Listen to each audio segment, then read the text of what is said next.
In the last video, I showed you how to create a catalog at the field level, then at the ad level, and finally at the campaign level. Now I'm going to create one at the ad level.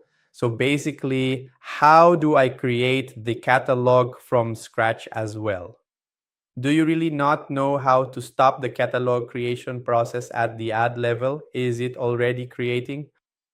I hope the message in the bottom right corner says positive. Everything went well. Here you can close the message and click continue.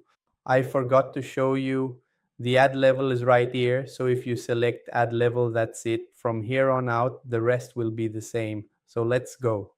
Campaign here as an image. No, there's no option for no video delay, so just move on. Randomization quantity. How interesting. There's also this option here for the click catalog. Those who use it can use it. Next, the only thing that changes is that it will be at the ad level instead of the campaign level. This way, you move the catalog up to the ad level